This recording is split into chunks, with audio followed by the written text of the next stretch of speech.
Hello everyone, welcome to That Japanese Man Yuta podcast. It's midnight in Tokyo and I don't know why I always start recording at this time, midnight. I don't know, it's not intentional. So today's topic is very interesting, Japan and Britain, because I think in general Japanese people tend to be very interested in Britain, even though they don't necessarily know much about Britain. For example, I don't think many Japanese people are aware that the UK consists of England, Wales, Scotland, and Northern Ireland. Fortunately, in my case, my English teacher in junior high, he taught us, about the four nations in the UK. So I'm okay, but it must be quite annoying if you are from Scotland, and because some Japanese people might still kind of call you English, and that's pretty bad. But please don't be too offended. It's just people don't always know a lot about other countries. So some of the stereotypical images of Britain is that I think many Japanese people tend to think that Japan and Britain are quite similar because we are both island countries. And people tend to think that British people are sort of reserved, which might be true for certain kinds of British people. Yeah. And I think people also think that British people are polite and well-behaved and have very rich culture. Well, those are stereotypes, but not necessarily wrong, but just, But I don't think Japan and Britain are as similar as many Japanese people seem to believe. However, we do have some similarities, something in common, like newspaper subscription. I think we are kind of like it. Both Britain and Japan have the highest newspaper subscription rate in the world. Well, at least the last time I checked. And also, queuing. Just Japanese people love queuing, making a queue. Have you guys read this book called Watching the English by Kate Fox? It's basically a very casual anthropological book about English people. Okay, this is specifically about English people, so not the general British people. But this queuing, in her book, she talks about how English people make a queue even if they are completely alone. So they sort of make an invisible queue without anybody actually queuing. Well, anybody but herself. And we totally do that in Japan. Japanese people also love queuing. Otherwise, there might be some other stuff that we have in common, but we are very different countries. Another stereotype that Japanese people might have is that British food is not very tasty. Well, to be fair, I think it's fairly easy to find good restaurant in Britain, at least in London.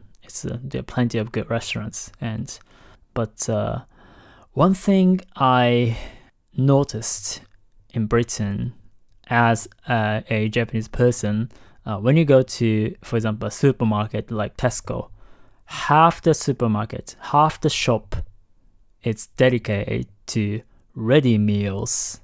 And it was quite interesting to me. And I've been to many supermarkets in many countries, but probably British supermarkets have the highest percentage of ready meals. I think the truth is more or less that many British people don't cook. And I've heard this British woman half jokingly said that British people can't cook. And I was staying in her house and she made me she just microwaved a pizza. So at least she didn't cook. But in general, Japanese people tend to have very positive images of Britain, to the point that sometimes it gets almost xenocentric, like, loving other cultures too much. I remember this book. Okay, there's this Japanese woman called Toshiko Marks who was married to a British man. She actually got divorced according to Wikipedia. But anyway, she publishes a lot of books about Britain, but her style is so like, it's basically what she says is like Britain is amazing and Japan is just bad. And she has like dozens of books and people publish her books. It's a typical xenocentric thinking. Well, to be fair, most of her books have very low ratings, so that's understandable. I mean, like, every country has its good things and bad things. I'm personally quite interested in British culture because it's very diverse, not in a way that it has lots of immigrants. Even before, like even when it comes to traditional British cultures, there's so many differences between different regions or different people from different backgrounds. For example, accents. It's like, it's not a big country, but there's so many variations in terms of accents, and there's like this kind of regional accents, or like, also accents based on social backgrounds. And as soon as somebody opens his mouth, within half a second, you can kind of tell where he is from or like what his background is. And it's very interesting. In Japan, I think, especially young people, most of them speak standard Japanese to some extent, especially when they come to Tokyo. So it's almost indistinguishable because I can't tell where people are from, because Tokyo has a lot of people from different places. But since everybody just speaks standard Japanese, it's very hard to tell, where they are from by their accents. And even if they did have accent when they came to Tokyo, probably within half a year they just spoke perfect standard Japanese. So I used to have Hiroshima dialect, but I completely lost it.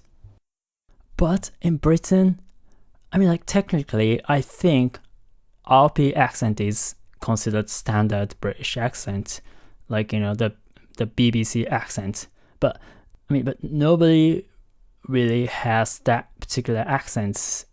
Very few people. And I remember like being in London, and I was on the train. I think I was going somewhere else, maybe Oxford or York, but I don't remember. There was this British woman who had RP accent, and I remember thinking that, wow, there are people who actually have that accent. But it was kind of like, people always have different accents and very diverse. But I'm, as somebody who is very interested in language, like, Britain is very interesting. And also British music is very famous in Japan, especially rock music, like obviously Beatles, they are very popular in Japan. I think there are a lot of Japanese bands who still play Beatles songs, and probably the average Japanese person can sing at least a couple of Beatles songs, maybe. I'm not sure, but if you know somebody Japanese, ask him if he knows some Beatles songs. And I remember that when I was in junior high school, I used to listen to Led Zeppelin. Well, they are British. Because if you are Japanese and interested in rock music, you probably know a lot of British rock musicians, and people talk about them. I also like Lily Allen, although I was a bit disappointed by her last album. But I really like her first two albums. Otherwise, obviously, Harry Potter. Harry Potter is very popular in Japan as well. But I think since they have such high expectations, when they actually go to Britain, maybe like many of them are kind of disappointed because no country is perfect. Every country has its own problems. And the images of Britain that Japanese people have are just one aspect of Britain. So, and also, okay, some people told me that because if you learn English in Japan, it's American English. Like Japanese people who were educated in the States go to Britain, some of them are kind of shocked that like English is so different. And I remember this one woman who wrote that when she went to Britain, she realized that what she spoke was American English and there were different English around the world. And that's normal. If you go to Canada, they have different spellings. If you go to Australia, they have Australian accent. If you go to Jamaica, they have Jamaican accent and everything. If you go to Ireland, they have Irish English. And Ireland is also a very interesting country because there are so many different regional accents. And I have to talk about British humor, which I think is very different from Japanese humor. And I actually like some British comedians like Jimmy Carr or Ricky Gervais, but that kind of humor it doesn't exist in Japan. I don't know. British humor can be very explicit. That's one of the reasons why it's so funny. But making fun of religion, sex, history, wartime atrocities, stuff like that, it just doesn't happen a lot in Japan. And British TV show. Okay, I think Peep Show is one of the best comedy TV shows I've ever watched. But that kind of like very realistic, explicit humor, it's not very Japanese. And this is a very subjective comparison, which might not be correct, but I think one of the differences between Japanese comedians and British comedians is that Japanese comedians, they tend to make fun of people like celebrities a lot. Or maybe they can talk about common situations like going to a convenience store and buying something, or like getting your hair cut, stuff like that, and then think about something unusual or funny. Whereas some British comedians use more like history or social issues and make fun of them. So I think on mainstream Japanese TV, you very rarely see kind of like, comedians who make fun of like political situations or history. And also comebacks, like audience saying something rude to the comedian and comedian makes a witty comment. That also doesn't really happen in Japan. Jimmy Carr seems to be quite fond of it, so he intentionally invites audience to heckle. And British TV shows sometimes just kind of like push the boundary. They can go very far. And I think Japanese TV shows are much more careful about that kind of stuff. For example, I remember watching Skins, the UK version. That's also very like people do drugs, they have sex all the time, people get killed. I think if it was a Japanese, they more kind of like make it less explicit.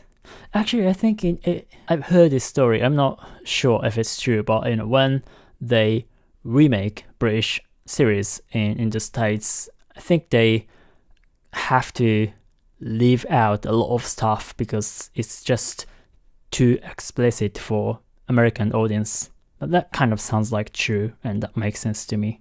I mean, like different cultures have taboos. For example, like I'm not sure if it's true, but I've heard Japanese people say that Dragon Ball, the famous anime series in Japan, in the States, they kind of like, they're not supposed to show blood, but like showing blood is completely fine in Japan. And probably when it comes to physical violence, I think Japanese audience has very high tolerance. But when it comes to sexual content, like I'm not 100% sure, but I think Japanese TV shows, there are very few explicitly sexual scenes. And I think that's also true for Japanese films. I don't think it's forbidden, but people just don't show a lot of sex on TV. And I also kind of think that nudity is also very rarely shown on Japanese TV, which is kind of interesting because Japan has public bath and people have no problem getting naked in front of other people in real life, but seeing it on TV is something different. And when it comes to language, I think there's very little language censorship on Japanese TV. There are obviously words you're not supposed to say, but those words are not the kind of words we say every day. Those are very specific words, but people don't usually use them. And I think that's British TV is more relaxed than I think American TV. I think American people are more sensitive to languages on TV. Anyway, I think I can just go on and on because there's a lot to talk about Britain and Japan, but I have to go to bed. But overall, generally, Japanese people tend to have very positive images of Britain. So that's good. So what do you guys think? I would love to hear from British people, or like, if you have been to Britain, maybe you want to add something. So if you are listening to this on YouTube, you can simply comment on this video, or if you're listening to this podcast elsewhere, you can go to my podcast blog website, yutaaoki.com/podcast. It's yutaaoki.com/podcast. Alright, see you guys later. Ciao, ciao. Cheers.